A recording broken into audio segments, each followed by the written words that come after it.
in the head. Then scratching. They had the drummer itching to be well bred.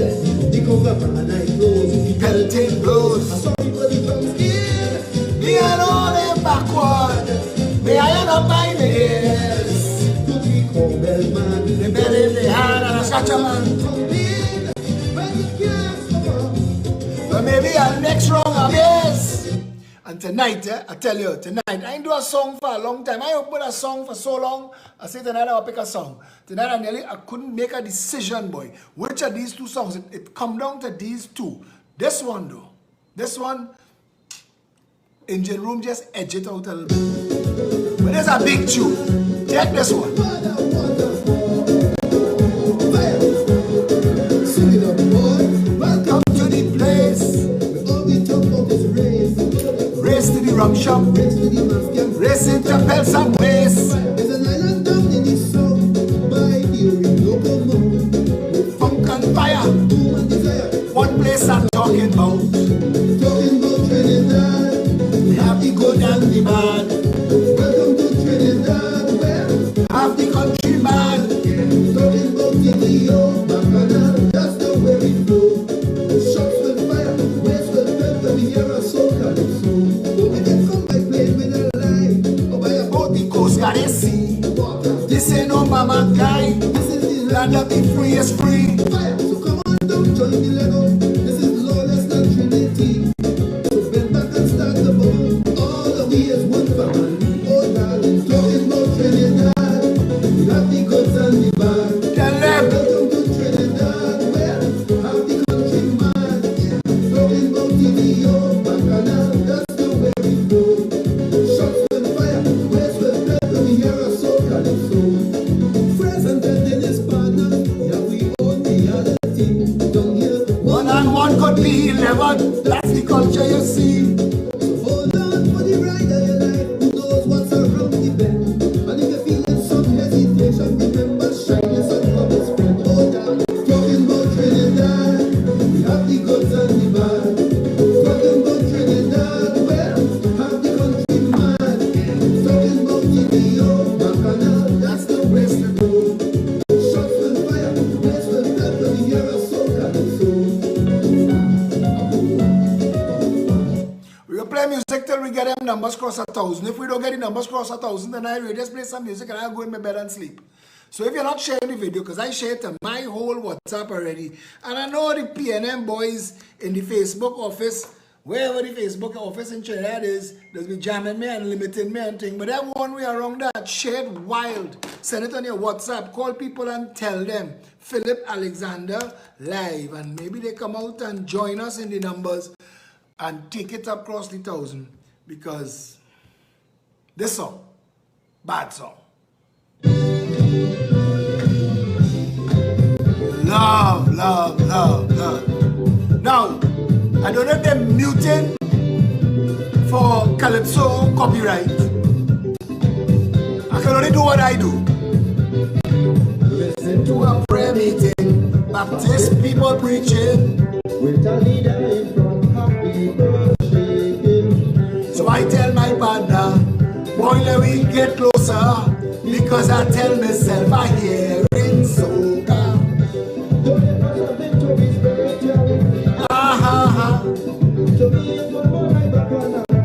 Oh, Lado.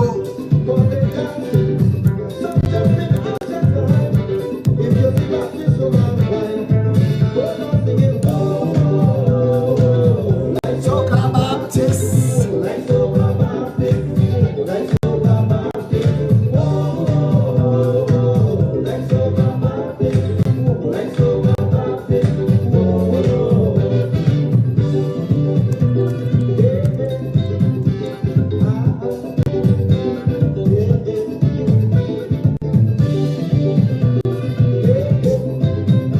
This is Caribbean Vibes. Here is verse. Just cause me to act crazy, so they embrace my and start to spin me. I created problem. I start a fight with them. Though the spirit in me, they are no mercy. When they feel really give it trouble, The preacher lay hand on him.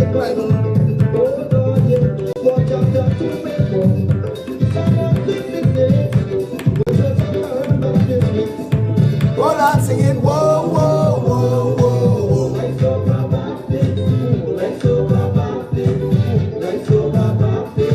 You wanna hear another big one?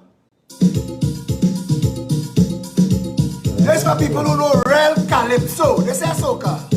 But it was the time when soca was born in. Long time we had y'all jam.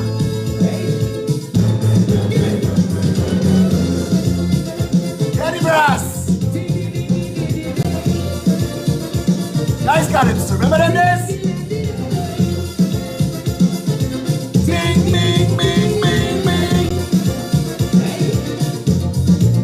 When I picked you up, you was like me and you was up. I tell myself this is it. We go back to the place. Now you keep going back, and you have it in your waist. Hold on. Hold on.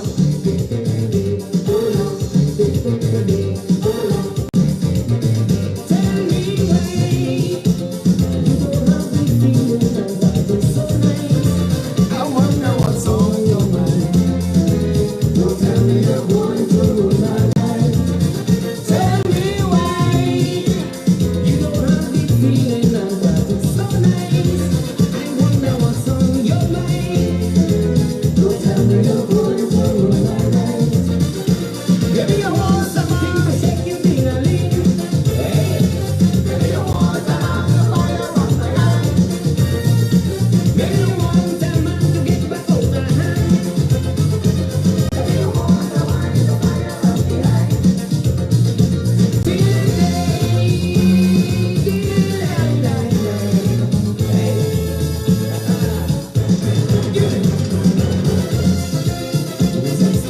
Hear that now?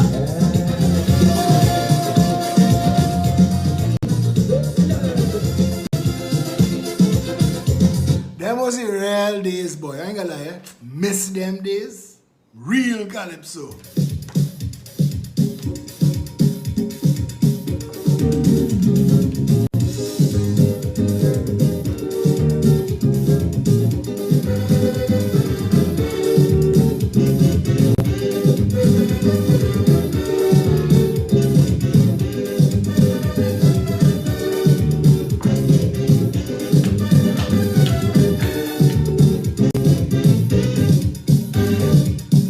You're like you ready, come on for tea. I see you doing whatever you please. Now you're in front of me, man, you're skipping your chest, you're waving your hand, you're lifting your breath. Hey, hey, baby, how you Have so much zest. I'm watching you all night. You're holding me. All night. You're dancing up all night. You're poking me all night. Provoking me. If I will hold your tongue right, it's thunder. I'm giving you thunder. I'm gonna make you tell me surrender. I'm giving you thunder. Oh, you're strong, you're strong, you're thunder. I'm giving you thunder. I want you to get up and perform, you're thunder. I'm giving you all night. You're dancing up all night. You're dancing up all night. You're poking me all night. Provoking me.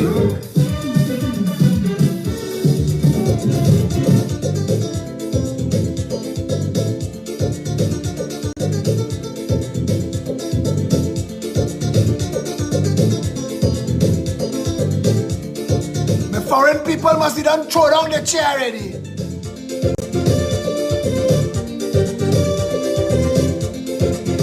You know yourself. What is be funny is sometimes Facebook just mute the music and take it out. So the first 5 minutes or 10 minutes of the video is me dancing to no music.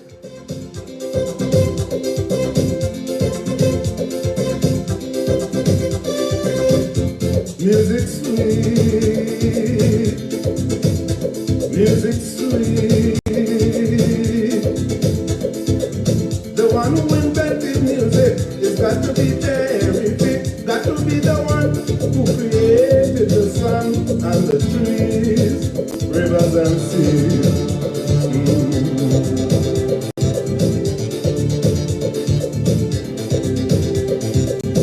Music fills the world.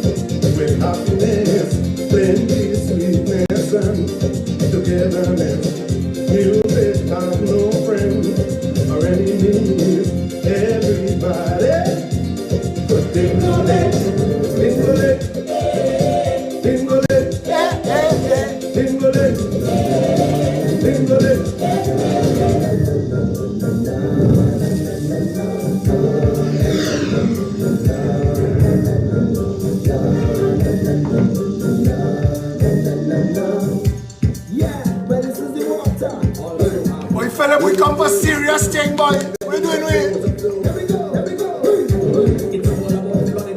Philip, we come for it. Drop it. What's this? Come on, music, the party. Water flowing. Water flowing. Join us like a wasala. Water flowing. With pressure when we start to wine. Water flowing. So when you feel like drinking, get in the line. Get it put on the engine. And keep it wine. Start moving slow like water. Cause this is a people. Hold on your daughter.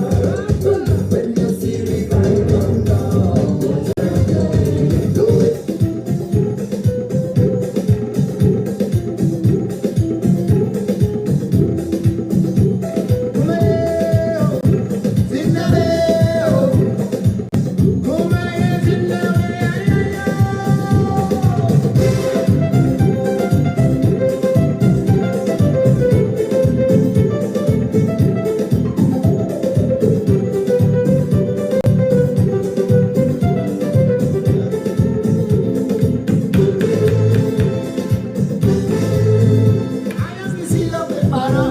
He is the seed of my grandfather. He is the seed of our Butacha. He came from Calcutta, a stick and a bag on his shoulder.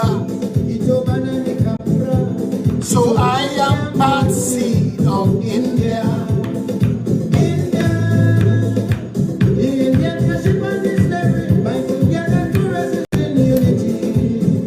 I apologize to the people who come early for the serious thing. We start early and we're going to make up the time. But people telling me, Philip, where the music, but we used to start every night with that jam. So take something now. We're going in hot, you know. We're going in hot. Get me 30,000. Prakashanai, Shahajibai, Brotherhood of the Boat.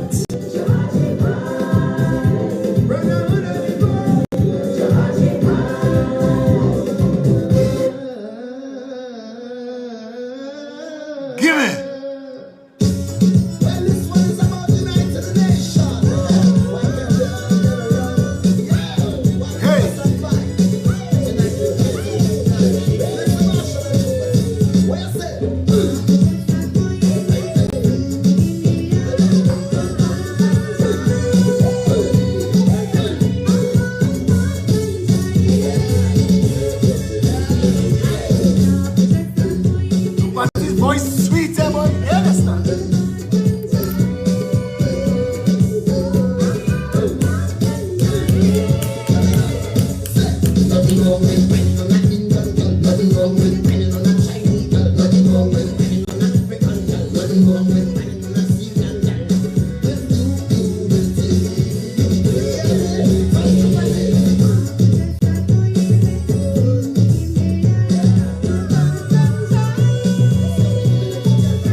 Alright, we get 1,000.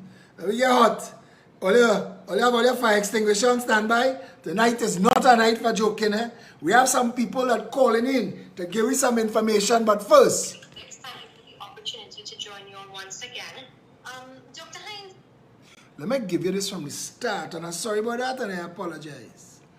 Alright, let me see if I get it from the start. Next time for the opportunity to join you on once again. Dr. Hines, in the height of the recent wave, let's use the middle of May as a gauge. We asked why there were so many deaths. At that point, you told us that because the number of cases were high, around that time there were about 600 cases per day. He said because the number of cases were high, serious cases in need for hospitalization would increase and therefore deaths would increase. But of course, if we look at the infection fatality rate, which as you know is the number of deaths per infections, around that time it was about 3.8%, or like 23 deaths per 600 people. But over the past 2 weeks, we're still seeing a high number of deaths despite infections being having gone down. For instance, we had 16 deaths for 412 cases. 3 days ago, we had 14 deaths for 301 cases, which was a daily infection fatality rate of 4.6%, even higher than during that peak. Given that explanation, well, from the evidence, it doesn't hold, can you tell us why still so many people are dying? That's the first question. Secondly, we saw the CDC and the Color of Coronavirus projects and other studies across the world looking at the analysis of deaths by race and ethnicity. What do your studies show on this analysis? That is one group suffering more than others via deaths or serious cases than others? Thank you. Now, I want to tell you something. This girl, Urvashi Tiwari Rupnarayan, has been repeatedly banned from the press conferences, the same way Akash Samaru has been sidelined. They're running out of people to bring because as a journalist, practice the tenets and the ethics of their profession, these ministers. Now I understand that Terence Dial Singh has been complaining to the management of TV6 about Urvashi Tiwari Rupnarayan because her questions, and I will never forget, what rocketed her to my attention is when she said to the Minister of Health, she said, I want to give you a chance to revisit my question and answer it better. I paraphrasing it. Answer it better. Because like you missed the point. You didn't hear what I asked, or you're ducking the issue. Again, I'm paraphrasing. The girl didn't say those things. If I could get, if Joseph or Satish could send me the exact, because we have the exact text of everything she said for all of our press conferences, because we've been doing our research. We want to go and sit down there when the lawyers start to press TV6. We want to find out how it is a journalist in the practice of her craft, something that must be protected by the Constitution. How could she be victimized repeatedly? And every time she's allowed to do her job, and she does her job, she is victimized by the government.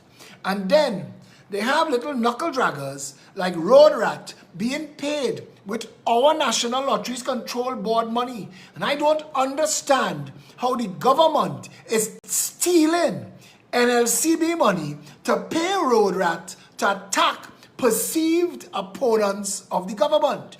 That is so much crime.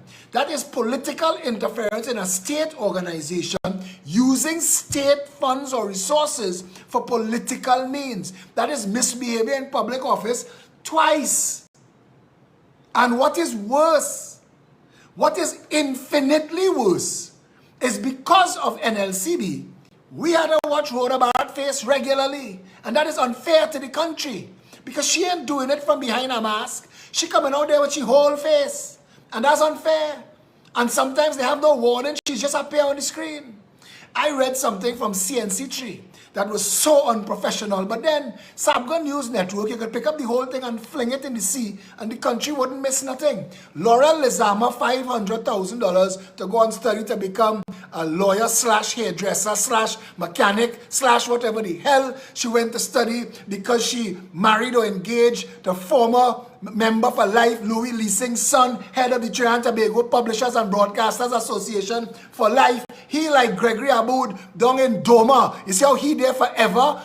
Trinidad Publishers and Broadcasting Association only have one man running for election every year. It's like FIFA. It was. At least in FIFA, Ben Hammam challenge. Leasing there forever. Darren Leasing.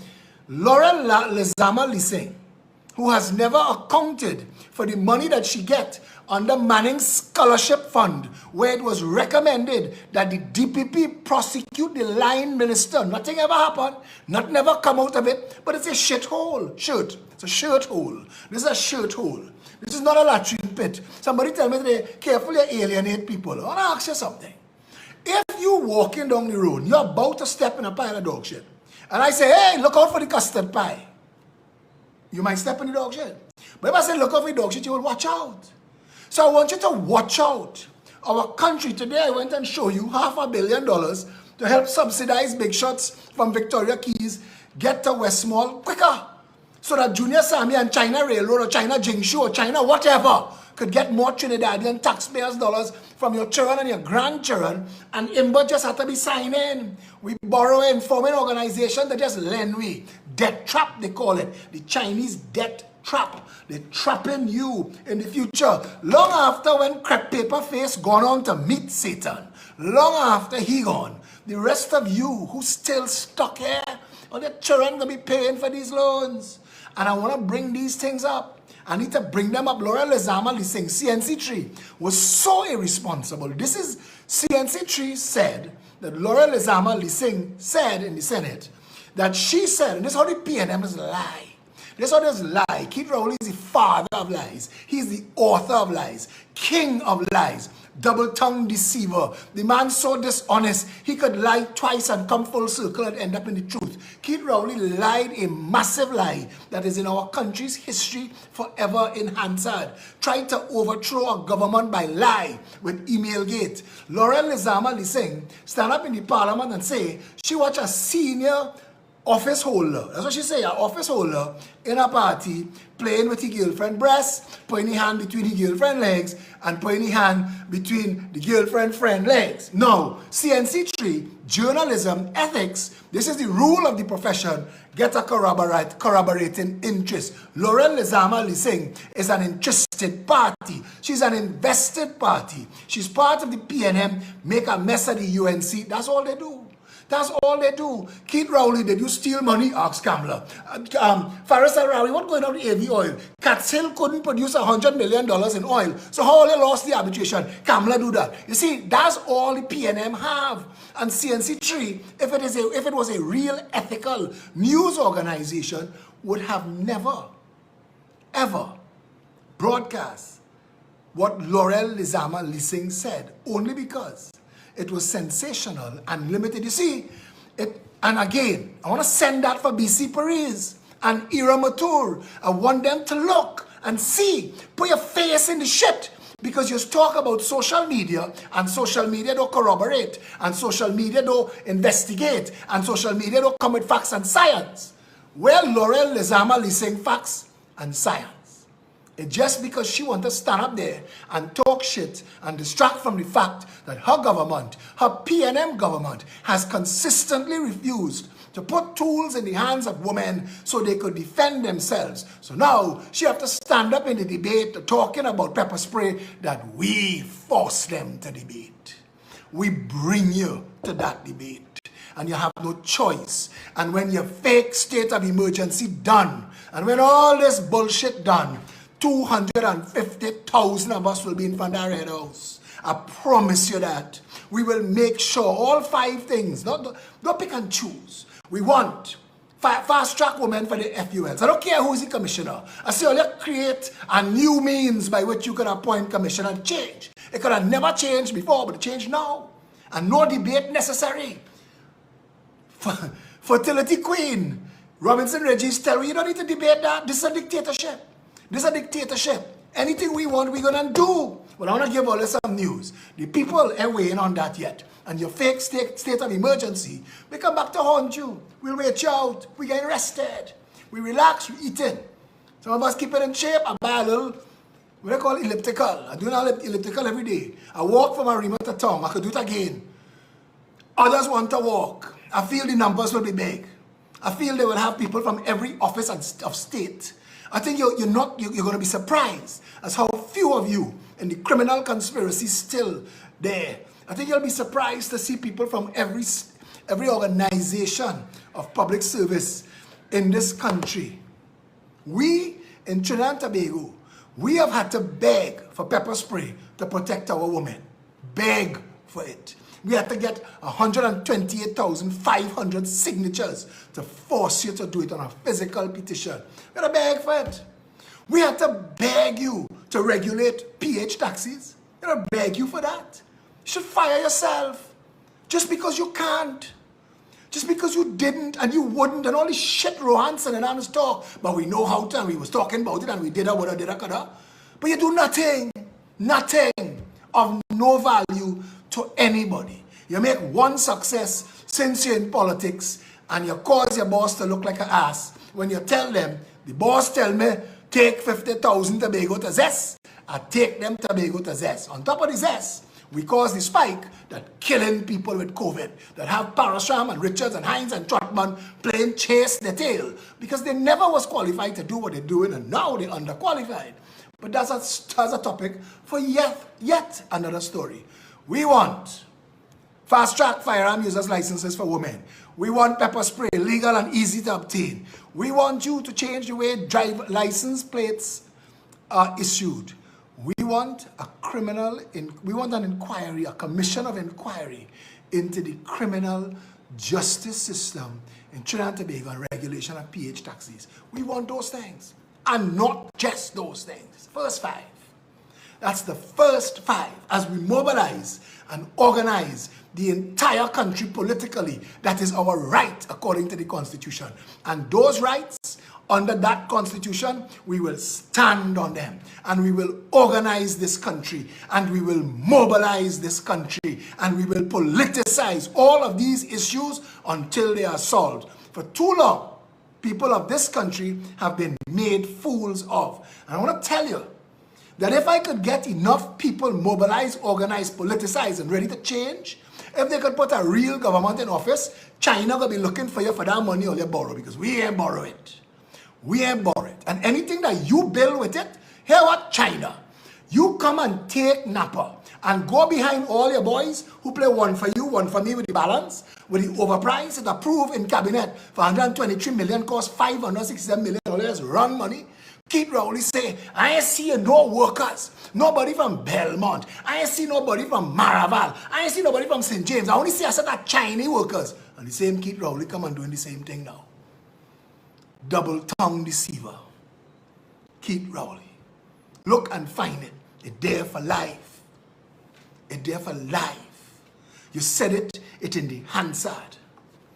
Madams, Mr. Speaker, I went down.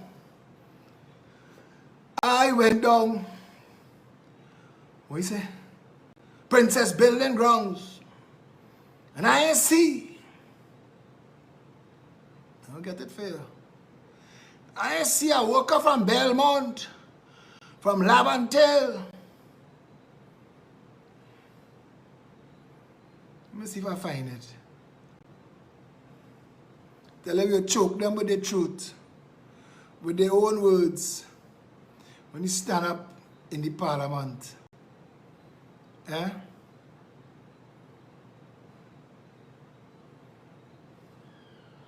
Give me a minute, I'll find it for you.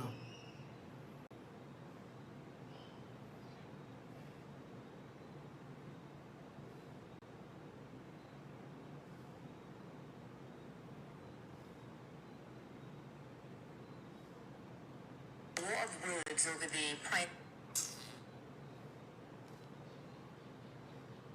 I went to the Prime Minister of Trinidad and Tobago in August 2003 as a Minister of Government in Trinidad and Tobago, a PNM Minister, and told him that there was bid rigging taking place in Boycott. What the Commissioner of Okay. Satish, isolate that for me and send it to me. I can't listen to he talk so much. Right now they have Milshave Part 2 going on in Tobago. They buy a piece of land from a man and rent it back to him and give him $250 million to build a government hospital or a government office. Some nonsense again. The whole of Tobago, the whole of the THA, that $2.5 billion they get in every year that they have not been able to surrender accounts for 14 years. Another jailable offense. Them having elections, but can't tell you, for the past 14 years, they've gotten $30 billion in Tobago in the THA, and they can't tell you where that money gone. But they have a man in the smallest island in the Caribbean, have more sports car than the Sheikh of Dubai, than the Sultan of Brunei. He have more fast car in an island that by the time they reach third gear, you have to gear down. Yeah? I asked somebody tonight if he would weigh in on a topic. I'm going to WhatsApp him and give him the opportunity to tell me yes or no. Because I know Trinidad is a difficult place. Here, I will ask Satish to find something for me. Health Minister Terence Dialsing today evaded answering the question of the Venezuelan migrant credited with being the country's first case of Brazilian P1 variant had entered Trinidad and Tobago via legal or illegal means. In posing the question to Dialsing for the second time at Wednesday's virtual COVID-19 press conference, TV6 journalist Urvashi Tiwari Rupnarayan asked, "Minister, I'm going to ask you to revisit your answer to me and please explain to me how the legal or illegal status of the first P1 case is a matter of national security when, if that person did come in illegally, there could likely be scores of other persons possibly infected, spread throughout the country, living in what data shows are cramped conditions with a mutant strain of this virus, and we're already seeing a 22% infection in Victoria. Please explain. Thank you." The woman is a powerhouse, an absolute powerhouse. Urvashi Tiwari Rupnarayan. She is under pressure for doing her job. Those questions that she asked are not personal, they're not malicious, they're not political. They are the job that she is paid to do. We have mutant strains. So if you can't tell me, if we ask you where the second wave is supposed to come from, Terence, if we lock down 6 months now and the borders closed, where are they coming from? You couldn't answer that. So now we have mutant strains and we want to know where those strains come from. And you're ducking the issue and telling people it's an issue for national security. I'm going to be joined on the phone by the former CEO. Hello? Good evening. Hi. Introduce yourself and what your role was at TV6, please. Gregory Cambejo. I was the Group Executive Corporate Services for One Caribbean Media. So I was in charge of HR and all the corporate services for the OCM group. So you would have been instrumental in HR policies for journalists like Urvashi. Yeah, I would have been from 2010 to 2019. Yeah. Gregory, I want to tell you something. I appreciate greatly your stepping out of your comfort zone to weigh in on this issue. I know that you're a man of serious integrity and it must have taken some thought to want to do this. And I want to say thank you for that. I want you to tell Trinidad and Tobago, did you have a chance to study what is going on with this reporter and what your views are at this point? No, well, actually, I've been trying to understand what the charge was. I know you share the social media policy, and my understanding, very from afar, is that there was a breach of the social media policy and that some action was taken based on one of the social media policy breaches. I haven't heard much more than that, but it seems as if that is the charge from afar that seems to be the issue.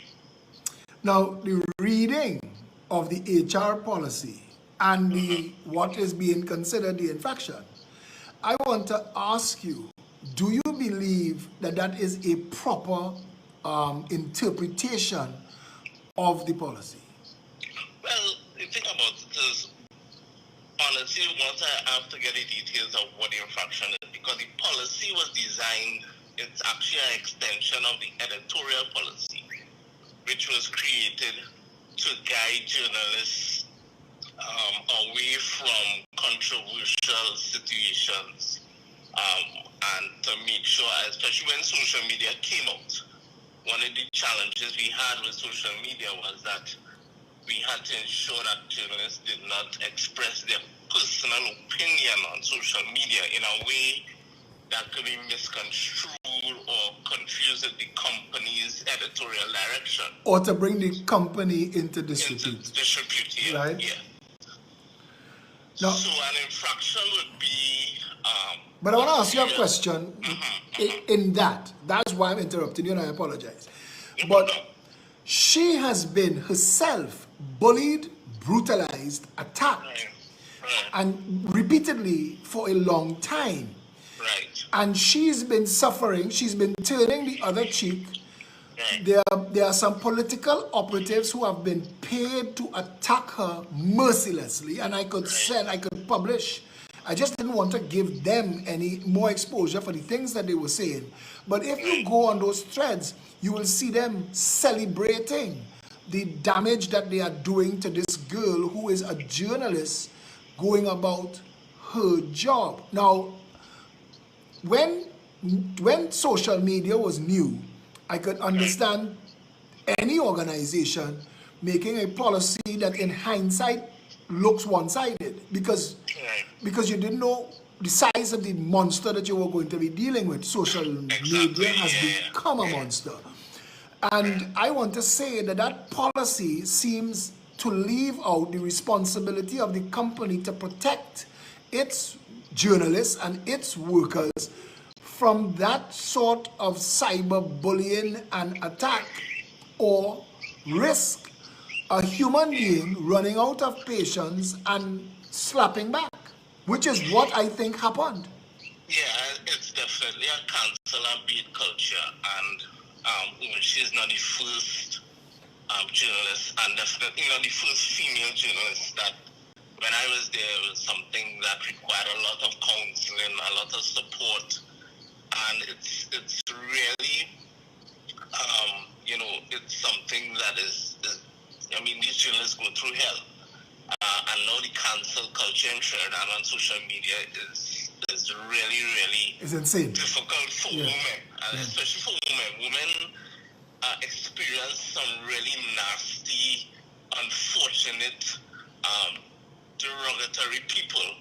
And what really supposed to happen is that when that happens, the company has the means to take action against people under this police, under the police force deals with social bullying and social harassment online and so forth. So, like I said, there were avenues to avoid, I suppose, somebody being left on their own if they were subject to that. It takes counseling.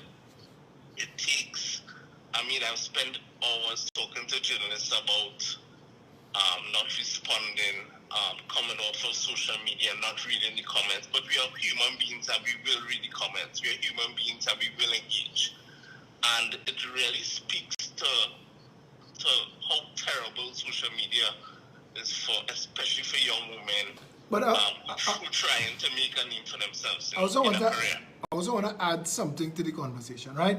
Social media is a new frontier, and the rules are different. The rules are different as to the rules that operate in a traditional media environment. Social media, so So along the way, because what she did and what she said, while for the most rosary twirling church going person, seeing an obscene word in the sentence might have raised the hair on the back of your neck, she was obscene to herself. She wasn't attacking anybody else. What she was doing was strenuously defending herself and her profession. In fact, that is what she was saying, that no matter what they do, I will be fighting for the rights of the people of Trinidad and Tobago. Now, saying the word that she said there to describe herself, I don't think she should be punished for that. And that's why I ask you if you think, because it is not clear, and because we've never had a reading and a listing of the words, in fact, even the obscene language charge, you can challenge it in a court of law because nobody has said what the words are. And I want to tell you, and I've had to say it to a judge, I said there was a time when living on Buller Street was a proud thing to do. But now, Bull means something else in Trinidad. And so what do? Change the name of the street? And that's the point I'm trying to make, that she, in her strenuous self-defense, used words to describe herself that while somebody else might have said, take offense to it, is really not offensive. Yeah, I think one of the things we have to do as especially in that environment is contextualize the actions, and seek to do you think that was done? Counsel, support, and really train the journalists to... Do you think that was properly done in this instance? Well, I would like to know if it was. But the action, do you think the action fit the crime? You mean the suspension? Yeah. I think it because it's a repeat offense would have done, but I would not have taken that action. But again, it all comes down to there's a reactive culture to social pressure, which also organizations have to make decisions about how to deal with it, and I may not have gone that extreme, but then again, I have a more liberal approach to those things. I think that if you have a talent, you need to protect the talent from the point of view that you need to counsel them, you need to let them know that when people are attacking you, you have to provide the support mechanisms to kind of protect themselves from reacting, because the cancel culture in Trinidad and Tobago, and once you let the cancel culture win, in those instances, what you do is you expose other people to it. And you weaken the media. Because Uvashi and you, and under your and other person's guidance, she's blossomed into a formidable journalist. And it is sad that an exchange like that, now all you could say is other people witnessed an argument between two people. And I don't think that is, and as you said, now if you were more liberal when you were there, I would think that your replacements would have to be even more liberal in a time when traditional media is dying. If you go back in history without calling names, you would have seen we would have dealt with some very sensitive matters. And, there were two choices you made. You could have either taken a hard line and go to the book, or you could have said, you know what, you have to understand, I have a daughter, I have people who have been attacked, people close to me who have been attacked online, and I know it's a human reaction. No, but Gregory, I want to ask you, and exactly, but I want to ask you a question. You end up in a situation where, and I want to say this because I want to put this into the conversation, a media house appointed somebody as the head of news who had pornography pictures on social media. And that was a balanced decision made in a liberal environment, and I'm not judging, I'm just saying, contextualizing this as opposed to that. And other senior journalists in TV6 have had nude pictures of their own published and disseminated on social media, have had falling outs with people. And none of this We have to action. protect them. Yeah, We have to protect them. but the opposite took place here, because of all of those infractions, this is the least among them, and she got what looks like the heaviest response. Was an example being made of Obashi? Well, I mean, you may have some people who may want to go by the letter of the law and say, look, I want to implement a policy by the letter of the law. And if that is the approach of people making the decision, I mean, they will be within their rights. But I think from another perspective, based on the context of what may have happened, I would not have allowed the cancel culture to determine my internal policy or workings. In other words, you were wrong, but my question is, my test for it, Philip, is, were your words words that would prevent you from doing your job? Does it impinge upon your objectivity? Does it impinge upon your integrity? Does it impinge upon your views? So if somebody makes a racial comment or political comment or religious comment, those things impinge upon your ability to be seen as objective. Now, if it's interpreted that way, then that's a different conversation, which means that you would have offended parties. So that's what happens in many big organizations all over the world. If you make a certain slur or something, so obviously there's a heavy hand there. But from what you're describing, it seems as if it was just like a particular word use, that could be counseled differently or handled differently, you know. Well, I must say that you've brought a calming light to the situation.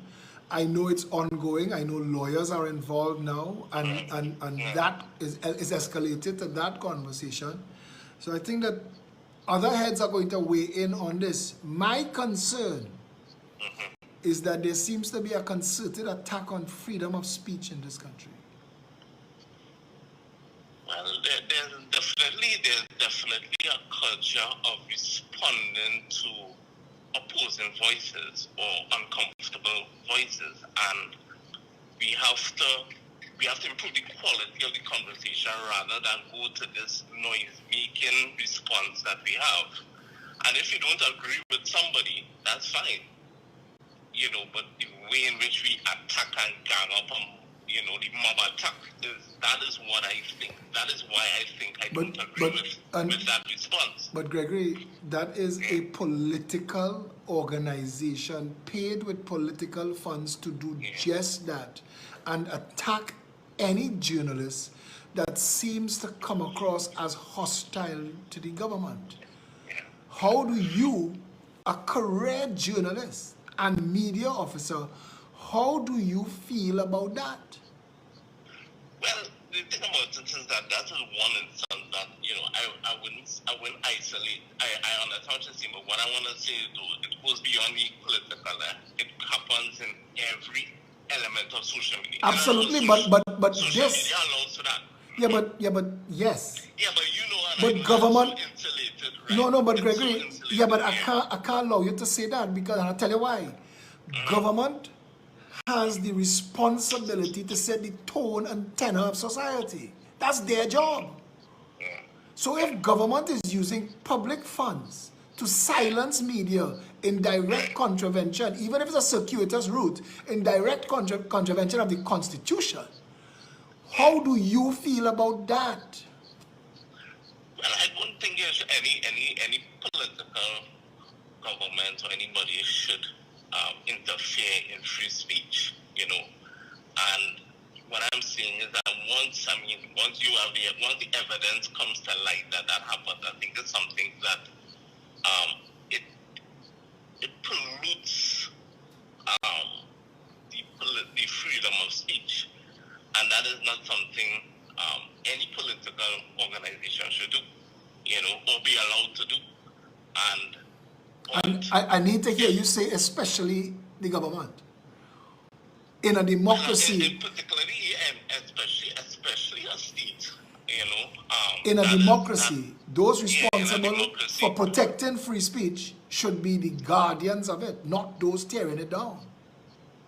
Yeah. Well, you see, the thing about it too is that we have to also, government political parties, definitely the differentiation between political machinery and the government, meaning that both sides of all political No, but machinery in this need to be held hyper accountable. hyper political environment, you know that we barely have governance. The entire conversation, crosstalk in our parliament is all political. We barely get crumbs of governance inside of this. Is a political fight, whether it's election time or not. So I understand what you're trying to say, but for those looking on, and remember, you were somebody who led a very large media house, and you were responsible for creating policy and protocols. Yeah, So and our thing about it was always, and this is the thing that we would have practiced, is creating systems that allow for neutrality and allow for fair comment and those things. And once you will always have forces, and I just say this from a media management point of view, you will always have forces who try to infiltrate your levels of influence, and everybody wants to tell their story, however it is, and some people go to the extreme. As a media manager or as a media executive, it's your job to maintain the balance and not allow yourself to be pressured or to deal with the pressure in a particular way, and that is where the challenge is. You know, so I can't dictate what you do, but what I can do is I can dictate how I respond to what you do. And that is what we will. Those are the principles we try to hold on to. that's very biblical. Turn the other cheek, and I understand what you're saying, and she has been turning the other cheek, and this is what I'm saying to you. This girl has been brutalized on social media. This person that is paid with public funds by a political directive has made her the subject of ridicule. Entire shows have been dedicated to ridiculing her. And I want to ask you something. Do you think that the absence of a journalistic code of ethics contributes in any way to journalists not knowing what is the proper and correct response in every situation? I think it's more than that. I think it's more, it comes down to how the leadership mentors and protects the journalists. I think it comes down to the editorial protection and how do we protect them. Yes, the code of ethics helps, but it comes down to saying, hey, like somebody you call and say, hey, let's talk about what you're engaging in. Let's not engage, don't engage, let's do that and try to avoid or let's file a complaint with the police or let's do something. I don't know how much of that was done. You see, because I think from my experience, once a journalist feels that they have your support, they tend to be more, they're able to manage those situations better. You know, once they know that they have the support they have my support, they always felt that even if they could call and vent it out, you could contextualize things for them. And that's what the leadership has to do. So without saying it, then, you are saying, without saying it, that suspension may have been overplay and an over-response. I'm saying that I would not have immediately taken that action unless a certain bar was crossed. And the threshold for suspension has to be significant, because suspension is a significant action. And if that threshold is met, well then, you know, when they deal with that, however they deal with that, that will be evaluated. But for me to take an action of suspension under those circumstances, certain thresholds have to be met. Otherwise, I think it's a slippery slope once you start to allow outside forces to dictate how you treat with your journalists, you could find yourself gagging freedom of speech. Thank you very much. You could find yourself in some uncomfortable waters, because what you find yourself is that journalists now feel targeted and beaten. And you would have set a precedent that would scare them, because they also have to protect their bread and butter. Yeah, I think you have to balance it off, and I think you have to look at the context of it, and I think you have to ask yourself, how do we deal with what is the bigger issue, and how do we deal? Now, if you have a rogue employee who's breaking the policy unwittingly and so forth, you have to deal with that as well. So, like I said, based on the principle of it, I think that you can't just make a broad brush assumption of guilt or innocence. You have to look at the context of it. You have to look at what remedial things were done, right? If any remedial things were done, and then you come to a decision as to whether that was an action or not. If it's a knee-jerk reaction, then that sets a very dangerous precedent for an organization. If they make a knee-jerk reaction and make something like a suspension happen. So what I'm hoping didn't happen, but I'm hoping it was not a knee-jerk reaction to a word or whatever, but rather it was an entire process that said, look, all remedial action was taken, all counseling was done, all support was given, and this was a progressive step. And this is just somebody who's not learning the lesson, or who wants to behave a particular way.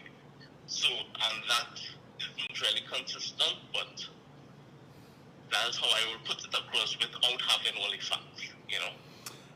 Gregory, I appreciate your taking the time to weigh in on this. I know a lot of the people looking on wanted you to be more, I don't want to use the word forthcoming, but I understand that you also are aware, even if you're out of the industry now, that your words can have an impact on things. And without all the information, it would be reckless of me to make certain assumptions, you know. But I could give the audience the principles that they could pick in between whether, and those are the questions that the lawyers and everybody will ask. And at the end of the day, what will happen is the truth will come out. And when the truth comes out, then you could evaluate the thing properly and see what really happened there.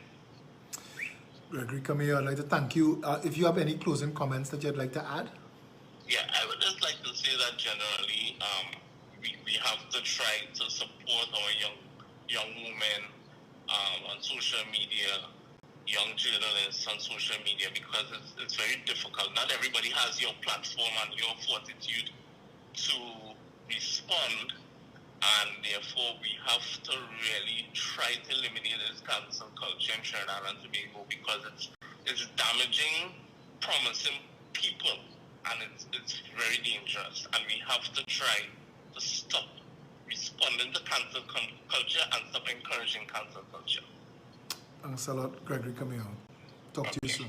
Have a good night. Bye. Former head of One Caribbean Media. He would have been the boss of Uvashi now. Now, I want to say this, and I told Uvashi earlier.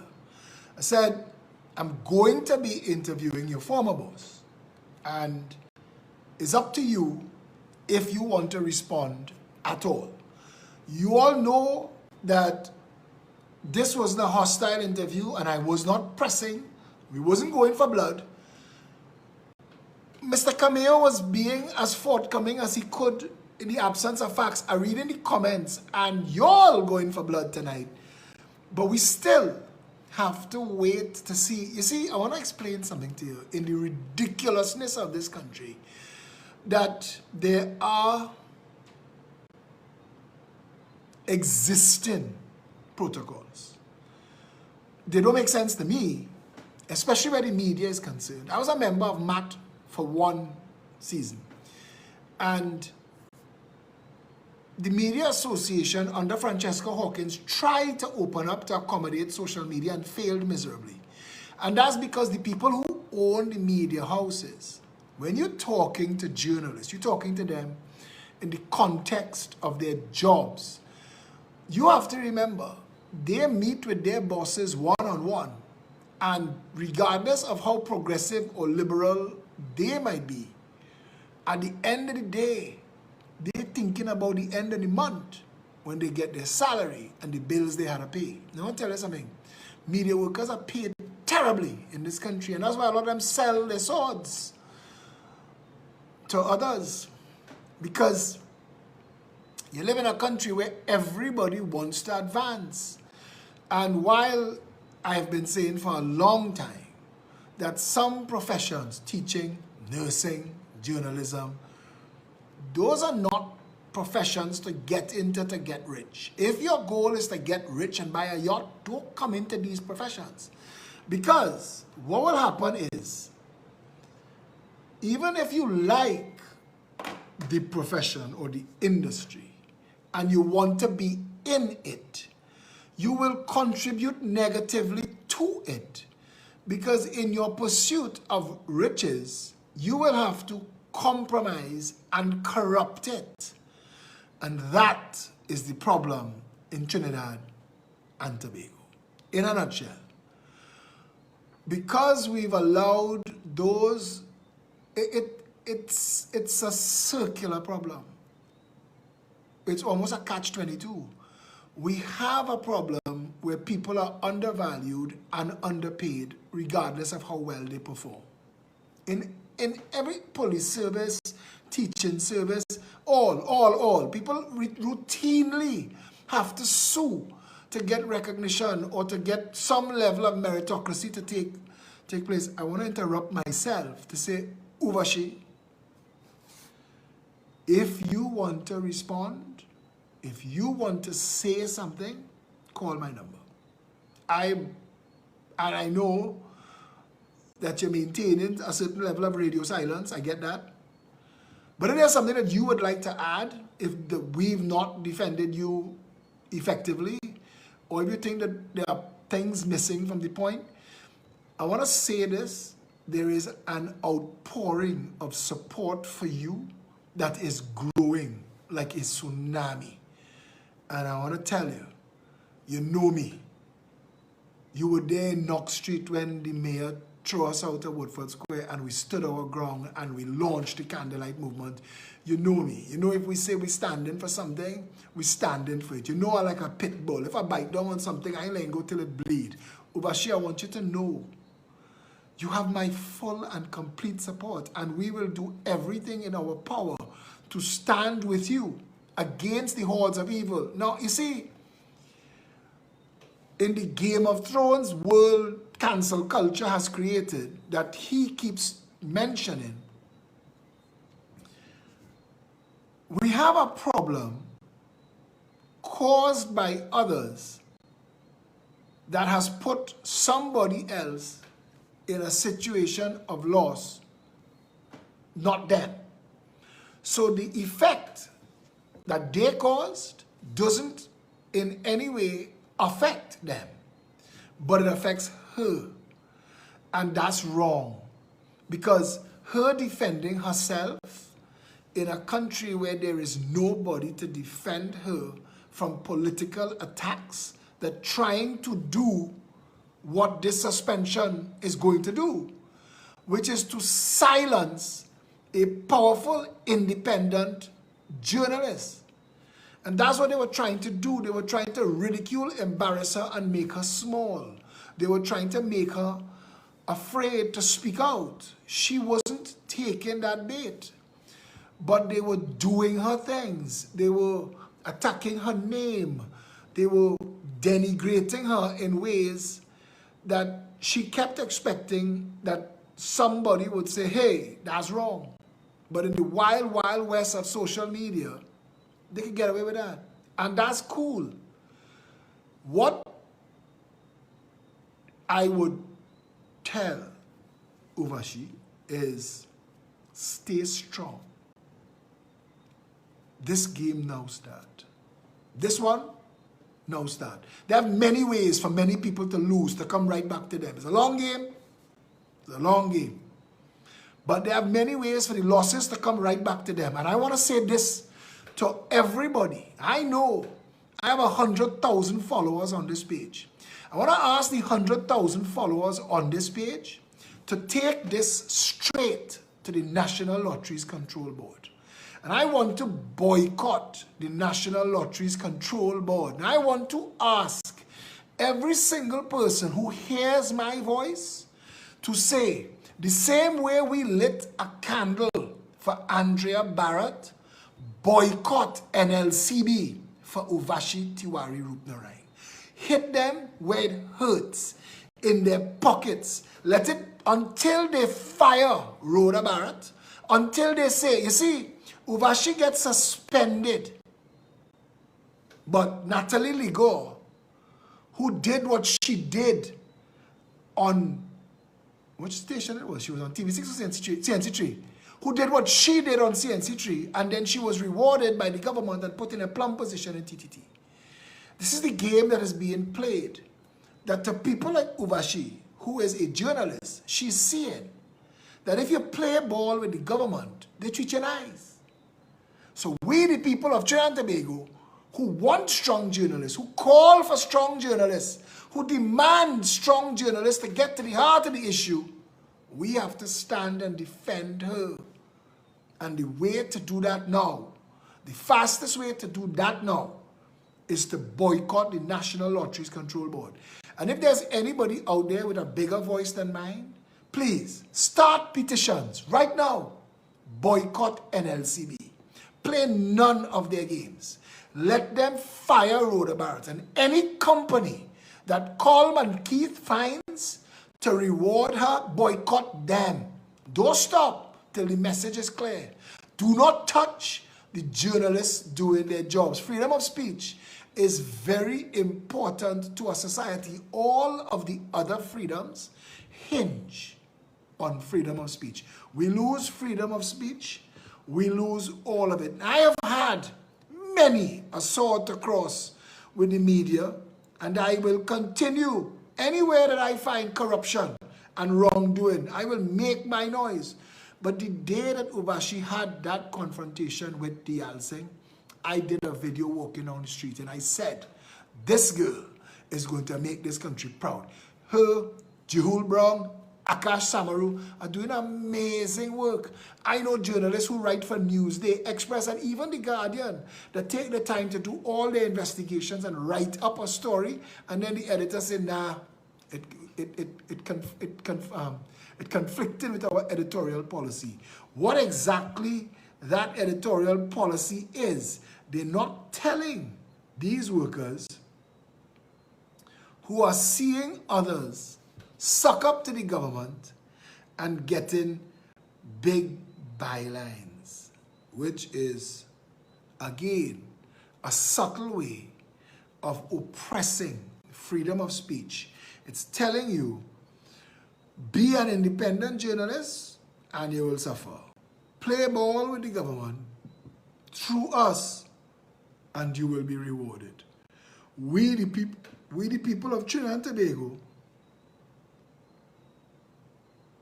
have to stand firm against that and have our voices heard on this issue, and we must say, and they must hear us say, that we will stand with Uvashi. TV6 may be getting government funding and government advertising, may be the lion's share. But I want you to know this. Government don't have money. All of the money that is spent by government is taxpayers' money. Government have no money. All the money is yours. So when you hear government spend this and government spend that, government spending your money. And you have the power, I keep saying this, by your vote, by your labor, and by your consumption. You have the power to dictate what is done with your money. Call members sneering, they may riot yet. Was him speaking to a time before Andrea Barrett. And I want Colm to know that while we're not in the business of rioting, sir, there are a lot of other options available to us, the people of Trinidad and Tobago, who, whereas the people of Trinidad and Tobago, A, have affirmed that the nation of Trinidad and Tobago is founded upon principles that acknowledge the supremacy of God, faith in fundamental human rights and freedoms, the position of the family in a society of free men and free institutions, the dignity of the human person, and the equal and inalienable rights with which all members of the human family are endowed by their Creator. B, respect the principles of social justice, and therefore, all of them start, we the people of Trinidad and Tobago, respect the principles of social justice and therefore believe that the operation of the economic system should result in the material resources of the community being so distributed as to subserve the common good, that there should be adequate means of livelihood for all, that labor should not be exploited or forced by economic necessity to operate in inhumane conditions, but that there should be opportunity for advancement on the basis and recognition of merit, ability, and integrity.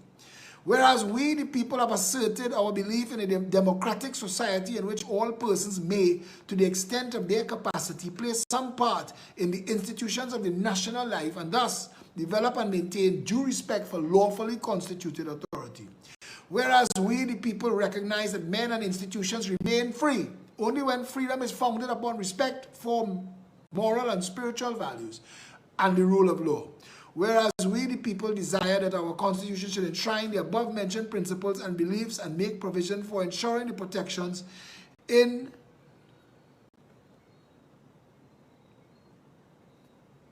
Trinidad and Tobago fundamental human rights and freedoms.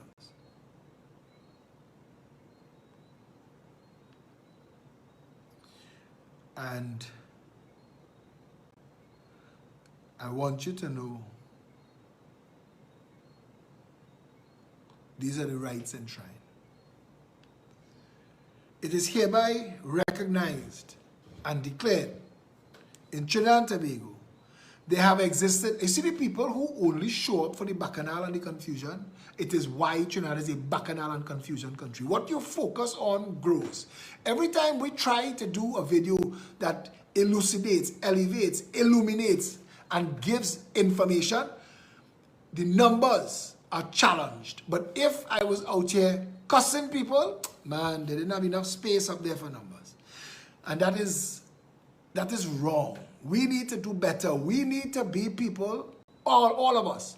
We need to be what we want the country to be. We need to be that.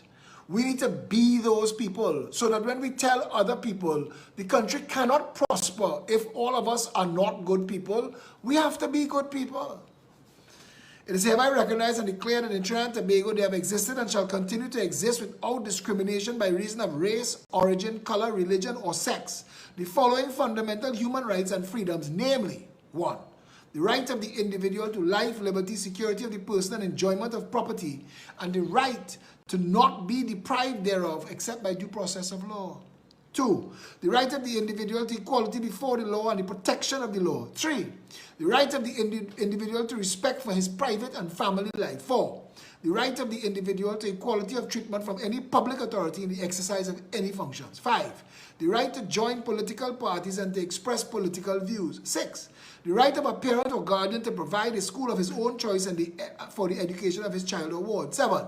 Freedom of movement. 8. Freedom of conscience and religious belief and observance. 9. Freedom of thought and expression. 10. Freedom of association and assembly. And freedom of the press. 11. But you see this one? The right of the individual to equality of treatment from any public authority in the exercise of any functions. I want to show you something.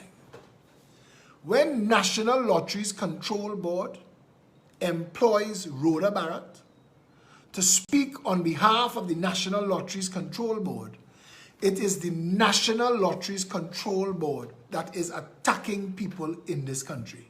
It is the NLCB through its spokesperson, Rhoda Barrett. And it is the NLCB, forget Rhoda, All the joke we make about Rhoda and all the meme we make about Rhoda, it doesn't change anything. What will change things is if there is a dramatic shortfall in the income of the National Lottery Control Board. And you could make that happen. You could make that happen. And I have watched Trinbagonians grow in numbers every night in a candlelight movement dedicated to a young lady who we wanted to defend, who we wanted to rescue, who we wanted to stand up for. And we wish we could have undone what was done to her. Well, this is another opportunity. We need to stand up and rescue and safeguard Uvashi from the agents of the National Lotteries Control Board, from the jackbooted agents, from the gangs, the cyber bullies in the employ and in association with those in the employ of the National Lotteries Control Board. We have to send a very clear message of the power of the people of this country. I know some of y'all can't live without making a bet. Well, I hear they have all kind of versions of bet running in the country. Somebody tell me, and I don't know if this is true because I don't bet. I hear that they have an alternate, multiples of alternates. I understand that it answers to a foreign authority all over the country, twice the size of the NLCB. I don't know if that is true. But stay home and bet it, Charan. Bet and see. We used to play the quiet game. Bet and see you could clean the house better. Bet and win them bets. Maybe you save some money. Maybe for the next week, 2 weeks, or however long it takes for them to fire Rhoda Barrett, you could save all our money you ought to be betting. But it's going to take some effort and some commitment from all of us. Take the fight to NLCB.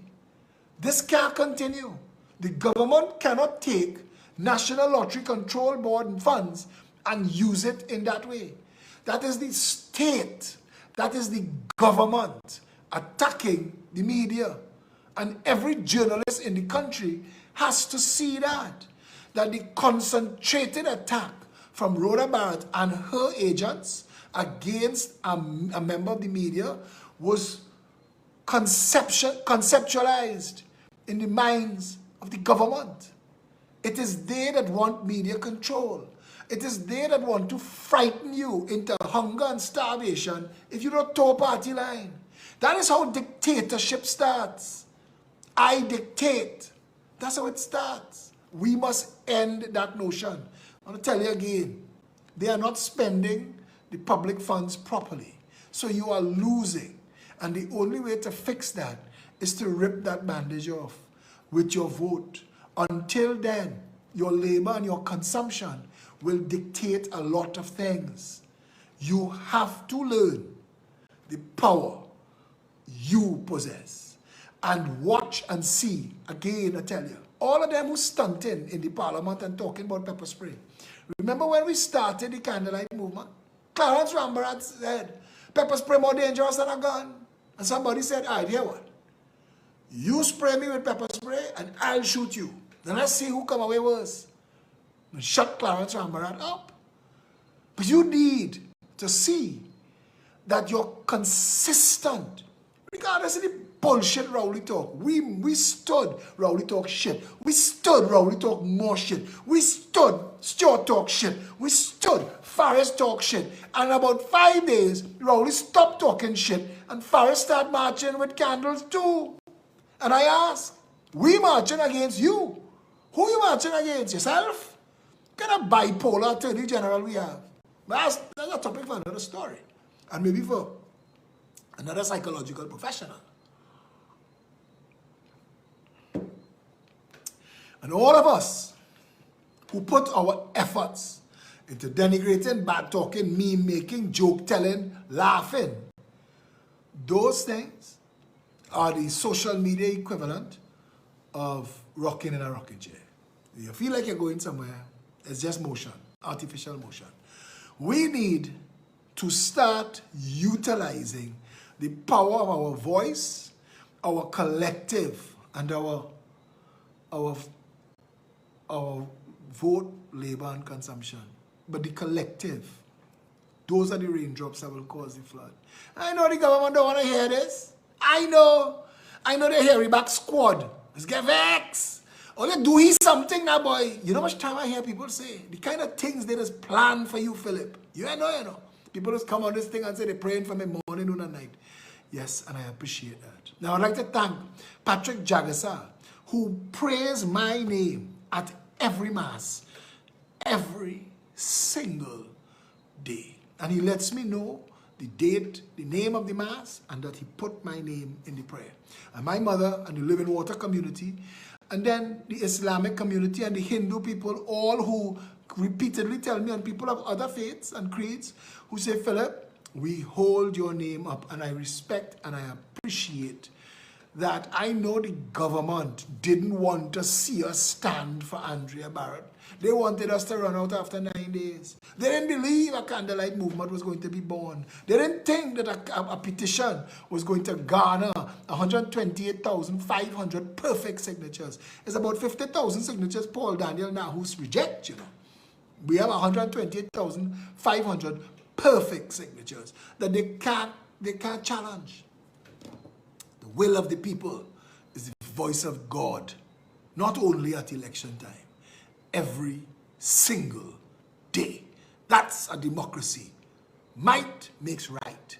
That's a democracy. We're in a republic ruled by law, but it's our job to put people in that parliament to write the laws we want. But it's a democracy first.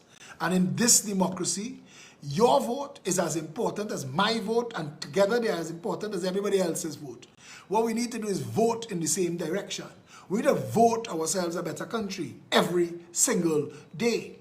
We vote when we line up to go and shop in certain establishments, knowing that they are laundering drug money, or that they're gouging people, or that they're financing political operations to get kickback money. We know, and if we know and we go and we are voting ourselves a bad country, we have to learn to sacrifice. There are places I drive past. I want to tell you, I can't wait for the country to open back up and the restaurants to open back up, because I drive past about 15 roti shops to reach Santa Cruz, to buy a roti in Santa Cruz, and I'm missing it. I'm making all kind of versions of it. But I drive past others to go there. By your vote. And your vote is who you choose to work for. And I have told people already, I don't have another job, and I don't know how fast I will get another job, but I can't work for you. You're a nasty man. And you'll continue to be a nasty man. And your nastiness might infect me. And I don't want to be a part of that. And I don't want, as the Bible says, they say the upholder worse than the thief.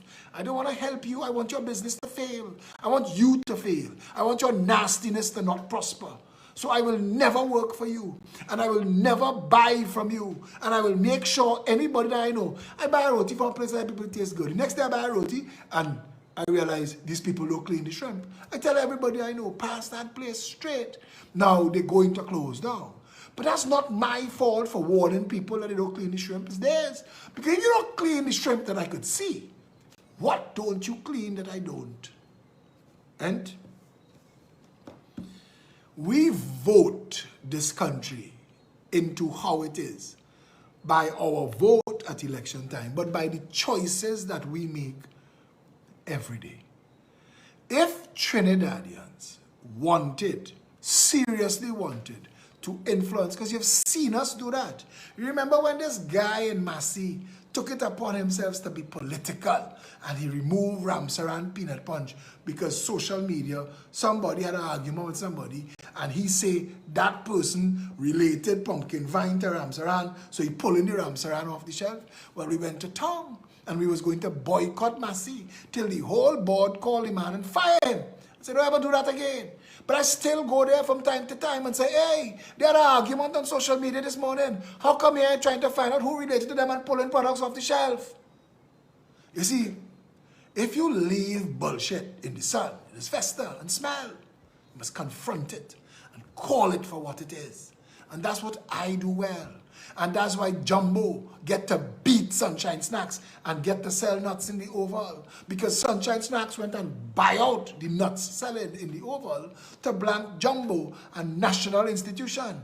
And the cancel culture and the suddenly conscious who stand up for a wrong name never join us to fight for Jumbo. But that's okay. My voice strong. And I've been laughing all day at a country so foolish that it would cut off something that was handed. You heard the joke about the fella, it's priest, he was a priest, and a flood was happening.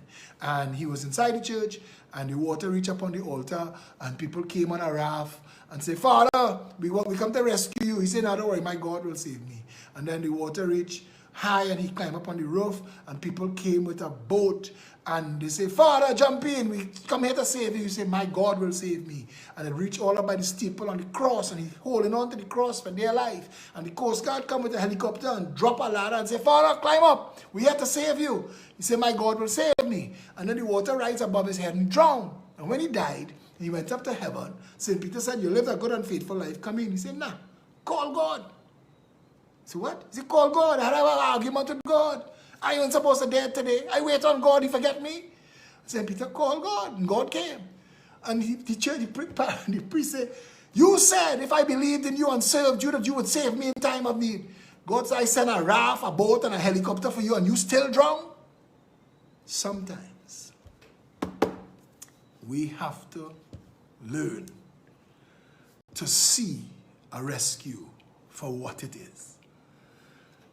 The accident of Michael B. Jordan naming that rum Juve, and he didn't just do it like a Nicki Minaj, pelta wine, use Trinidad, come down here and say, I used to be Onika Maraj, now I is plastic Nicki Minaj, and I want to use all your Carnival and pretend and say, look me, as a Yankee, but as a Chinny too, give me some sales from my album. Did she throw any back by we? When Anil hired her to come down here, when she get the taxpayers' dollars that they hired to come and sing, did she share some out for the poor? Miss me with the bullshit, Nicki Minaj. Miss me with it. You had no right having anything to say because you didn't do anything for this country. You never did. You're bad talkers. Wendell Man Warren, you're a man that I respect. You come down on the wrong side of this. What this man did with his fame and his fortune, no Trinidadian has done to date.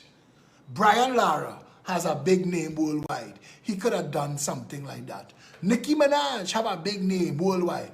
She could have done something like that. You see how Rihanna has moved for Barbados and how she's moved undercover for Guyana. And for the people who don't know, she's 50% Guyanese, so she's treat her Guyanese people nice too. Our celebrities, let's treat our country like the festering cesspool that it is.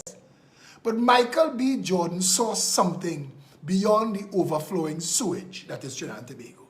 He saw something beyond headlines that say the only time Juve makes headlines, 15 stabbed, 19 held by police, bottle pelted in Juve. That's what our Juve says. I mean, it has mecca money for Tricanal, and it got mecca money for Red Ants, and it got mecca money for Angostura and Carib. But it don't do nothing for Trinidad. Nothing.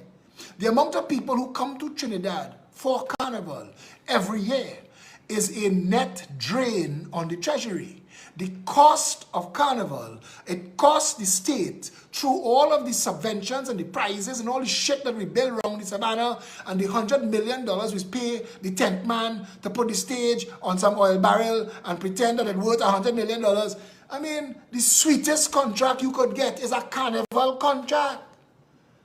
Carnival is a drain on our treasury. It does nothing for this country. When I say all the hotel room full, the hotel room not helping we. It's not helping we. 90% of the Carnival band, all inclusive. So all them shack they're building around the savannah is just for the man who building the shack and the man who's storing the shack. You see, storing that shack for 11 months out of the year, it's a big contract. And when Carnival cancel, just let the bill run, because you're storing in a warehouse old wood and old lumber. And I said to Trinidad and Tobago, it is cheaper to tell the people who you build that shack and rent it to in the Carnival, after Carnival, tell them, take it down and take it home with you. Keep that material. It would be cheaper than it cost to transport it, take it apart, transport it, and store it for 9 months. It's cheaper to tell them take it, next year buy it fresh. It would have been much, much cheaper. And the poor would have get material to take home. What Michael B. Jordan was going to do was to take us to our next level. Somebody sent me a picture of the presentation of this man, Juve Rum, with a 2-bottle Angostura, and I don't know if it's a spoon, a silver spoon, but I mean, he come nice, boy. If you give me that as a gift, I happy. He named the thing Juve.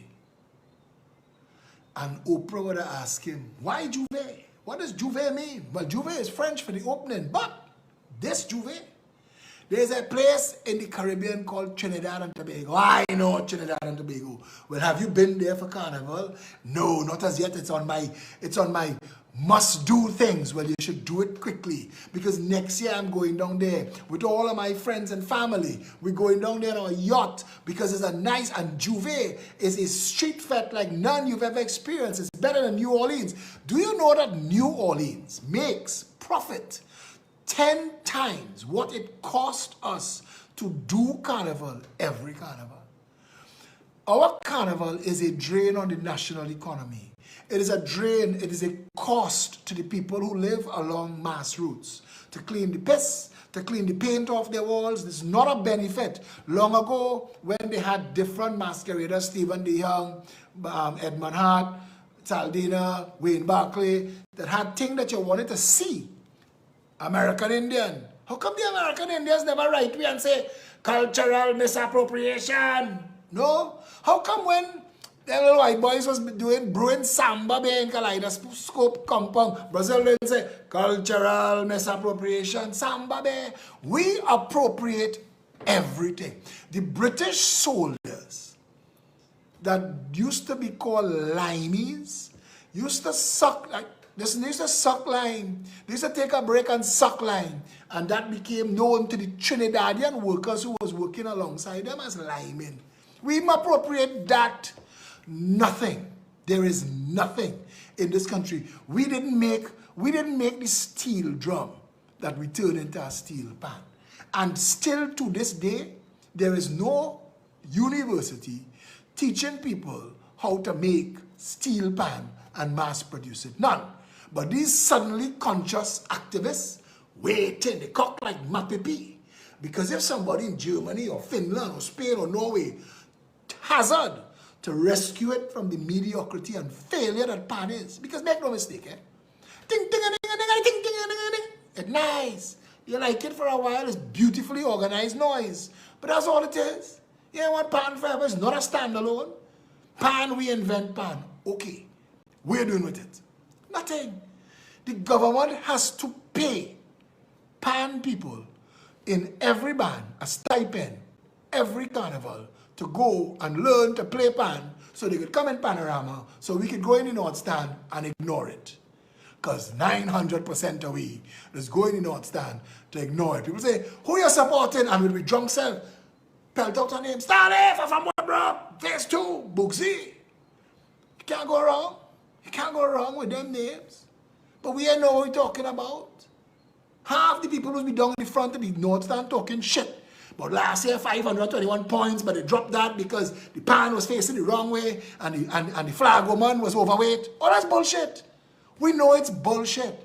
Nowhere else in the world do you have orchestras come and play and get some points. We treat pan like shit.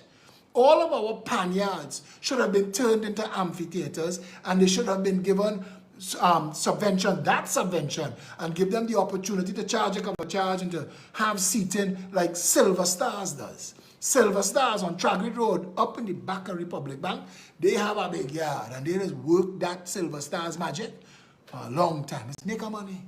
Proper. If you copy the Silver Stars business model, it has some potential. If they have the potential for 500, ban. We have too much pan sides. And it only makes sense for Panorama. And it's a clash. But it costs every money. They're worth nothing to nobody. And all the $40 million that collect in the gate for the biggest party for Carnival, which is pan, nobody knows where that money's go. the state pays for everything. They rent a toilet, they rent a stands, they rent a this, they rent a that, they rent a fence. State pays for everything. And then Trinbago takes all the money and nobody knows where it goes. Nobody. Because they don't count to nobody. Because that's their money. Even though the taxpayers pay for everything else. And I know that people don't want to hear me talk these kind of truths. Because truth in this country don't set you free. It's piss you off. We want to say no. Eden Chan, rest in peace. Who they dump a truckload of gravel on to pave the savannah. Because I tell people, I tell Gregory Aboud, we will cry for the hairy blue crab. But if we want our movie town to build, we will pave the road with hairy blue crab shells. This is a country that will make a noise for turtle nesting and then go and drive on the beach and crush the turtle eggs. That's who we are. Own it. We are Neanderthals as a nation. Own it. So to come and slap this hand from heaven, as it were, Michael B. Jordan, man called it thing Juve. I could have weep. I hear he called something else last slap. I had a sniffle. Why is this man loving us so much? Why is he doing what Attila Springer, if God gives you 1,000 lifetime, couldn't do? Wendell Man Warren and 4 Canal, 5 Canal, 6 Canal, brother, I love you. Tang, tang, alang, alang, tang, tang, alang, alang. What? Bin Laden, Bin Laden, I with you, every carnival I with you making a noise with you, but you know it ain't going nowhere. You will never be on the Academy Awards or the Grammys, but Michael B. Jordan will. So you had in a relay. Imagine you running a school relay and somebody ain't make it and Usain Bolt show up. He say, I'm gonna run a leg for you. That's what we get. We get Usain Bolt to run a leg. And we kick him down. We write a petition, cultural appropriation. Carnival was thieving everybody. Think Vegas showgirls. Everything was cultural appropriation for we. We appropriate everybody culture and call it Carnival. Right now, the whole parade of the bands, straight out of Rio, made in China, nothing from Trinidad. Except the little boys holding the rope and washing out the piss truck. And. But we don't talk about that. We can't talk about that. Because we talk about that, we have to face the reality of who we are. We failed at it. We pretend. Juve is we. And they emancipate we, and we went out with the oil drum and we did it with bullshit. You're making it up as you go along. Bullshit. All of it is bullshit. Everything you said was a lie. And I know. And all the historians and the only man and Rubadri Victor come out and say, what shit are they talking? Let the man use the word. How it could hurt we? It could only help we.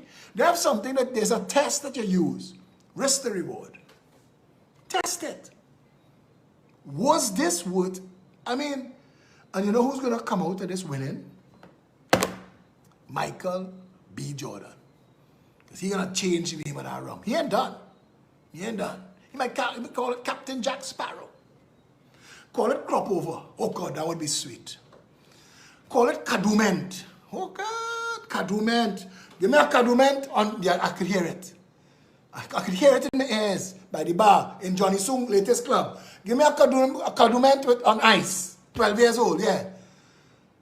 And make a money for them, boy. Put them on the world map.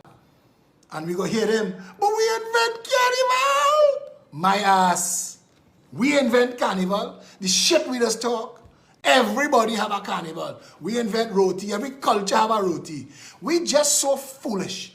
We don't know how to advance as a nation. So they have isolated us in mediocrity and junked the narrative. So shit is all we talk. Shit and more shit. And I am disappointed in Wendell Man Warren and Attila Springer. You talk a crocus bag of ass. Two crocus bag of ass. All of that is shit. All of that is trying to make up a black culture in Trinidad and Tobago as if it is the only thing that controls Carnival, and that is bullshit too. The parade of the bands in Trinidad and Tobago was white people being pulled on the back of a carriage with a horse. That's the parade of the bands. That's how it starts. And the only thing that come full circle is the slaves used to wash out the carriage, and well, where are we with the piss trucks and who holding the rope?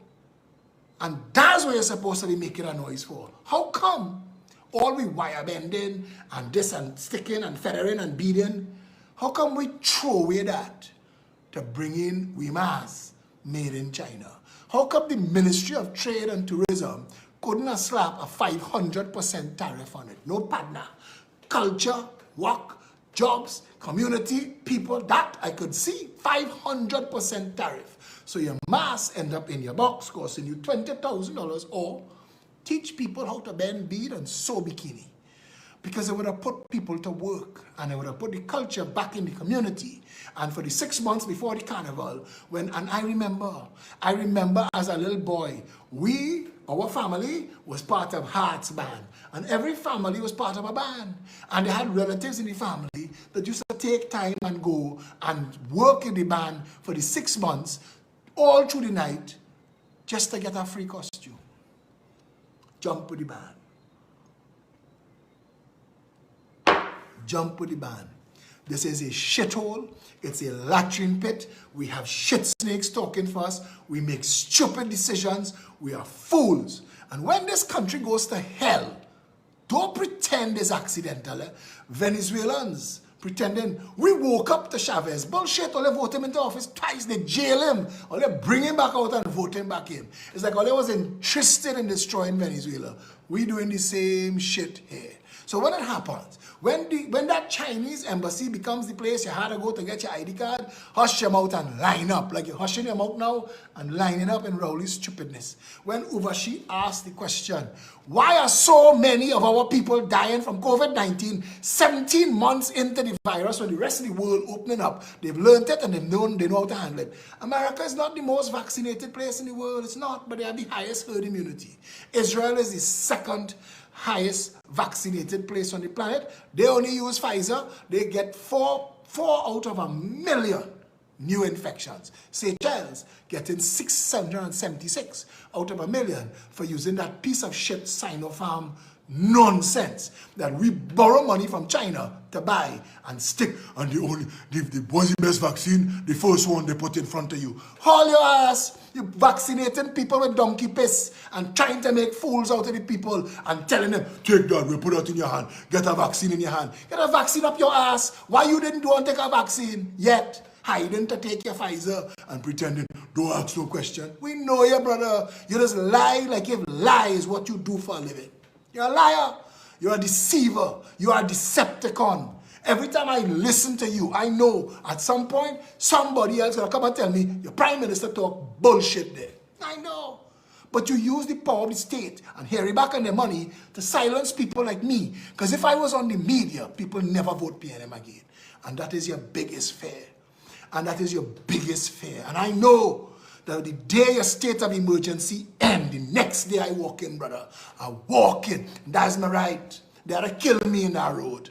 That's my right. The day after a state of emergency, I am walking from Arima to the Red House. I tell them the last time, it could be snowing, rain could be falling, volcano could be erupting. I'm walking. Telling you again. State of emergency end Friday, I walk in Saturday. State of emergency end Sunday, I walk in Monday. I promise you. Promise. Mark it down. The day after the state of emergency, I walk in. I will bring 128,500 signatures with me and serve it on you. I'm going to show you how a democracy works, and I'm going to stand up as a real activist. I want them bullshit talkers and fly out the country, smoke cigar and talk shit from safety in the next man land. Yeah. You want to talk? Come outside. I outside, brother. Anytime you're serious. And I'm not Kamala. If you look at me and see UNC, look and look again. I'm not Monilal. When you put on your shit kickers, I put in on my shit kickers. Let me kick the shit out of each other, brother. I with you. And not UNC. Understand me. It is time this country got itself out of the bullshitocracy that Eric Williams, go forward, have given the people of this country. political lies, governmental malpractice, looting and pillaging is all we've ever known. It is a bullshit, failed nation, broken by design, broken and in debt to everybody. Now, whatever we had left, our unborn boy children, testicles, your mortgage to China, you deceitful dog. That's how you treat the people of this country. That's how you treat the good people of this country that feed your family, that put food in your wife and children, in your outside children mouth. That's how you return the favor. But God will sleep. And for all the PNM talk, they twist the navel, but they pull in just time. When I say Franklin can, boy, I hope you rot in hell. Go and take your place next to Patrick Manning and Malcolm Jones. Rot in hell, brother. Rot. I could smell the fumes as they turn you all over them coals. Nasty, nasty people that use the people's trust and betrayed it to enrich themselves and to pretend, watch we nice, driving foreign. My wife have diamonds hanging. Your wife looking in two different friggin' directions. First you get a woman stress. Anyway, before I get myself more vexed, I want to tell you something. You see this logo? It says stronger together. That's what it says. You want to stand for something, stand for the country, stand for your family, stand for each other. That's what this means. Stronger together. That is our slogan. All the way. Red, white, black, green, and every shade in between. And if any party could con you to vote race, you're an ass. Go your way. This is for people who know that the country is only as strong as we, the people of Trinidad and Tobago, what we do next. See the symbol? Two hands together. Stronger together. The Citizens Union of Trinidad and Tobago. citizensuniontt.org, citizensuniontt.com. 486-2888, 471-2888. Join the Citizens Union. There is strength in numbers. The strength of the pack is the wolf. The strength of the wolf is the pack. When you're back against the wall and you call me, know that you're calling this. When we line up and we organize candlelight movement and we had resources to do it, it was this. It is already good people. So make sure, because there are people who's messaged me and they know they're being ignored. Because they've been talking to me for years. But they never show up. They never put out a chair. They never put up a tent in the rain. They never spent out $20 to say, here, advance the cause. But now that shit raining down on you, you're calling me, boy, failure was right. I know I was right. But all the resources that we have has to be for the people who build in with me. As Will Smith say, you wasn't with me for the struggle. Don't show up when we having the celebration. How to be so? I am not the government. I am not paid with public funds. The shit that's falling on your house is as a direct result of the failure of those who are paid with public funds and the government. The people who come to me and us are members of the Citizens Union. They write me and they say, good day, sir. I'm a member of the Citizens Union. This is my Citizens Union number. They have my immediate attention. And from that moment on, we're working to solve their problem. That's what it is. Stronger together. I could tell you more, but I think we've heard enough. We played some music. We had a very long video tonight. It's 10:49. So we stayed here longer than we were supposed to. The cover charge is now double, 0 times 2. I want to say a special good night to all of the activists, the real and genuine activists, fighting in the trenches all these years. Not the political nowhereans who show up, you had your chance to eat a food and now you're outside. So all of a sudden, you have an idea and an answer and a voice. Miss me with your bullshit. I have no interest in you. The activists who have been struggling and fighting in your field, in your industry, in your sphere and your discipline, who have been fighting for a better Trinidad and Tobago and for, by extension, all of us, good night. I tip my metaphorical hat to you. We are creating something called the Activist Council. Every Thursday night from 8 to 10, we want a panel, 8, 10, 12 activists, people who know what it is like, what it smells like from the ground. We want to talk with you. This Thursday, we're going to be having a fantastic show, and it is going to make you feel like the Avengers are assembling. There are a lot of good people in this country. We outnumber the criminals, the shit snakes, the river rats, and the canal conks. Add yourself to these numbers. We will grow forward and go forward together and build ourselves a better nation despite all of the toxic political bullshit we've gone through for the 58 years of our immaturity. It is time for us to grow up. It is time for us to stand together. It is time for us to be the country we were always meant to be. And I tell you something, Trinidad and Tobago in quick time could be the richest, best country in the world to live. People who not from here will lie. All of a sudden, Nicki Minaj want to come and build she house here. You're going to need a visa, Onika.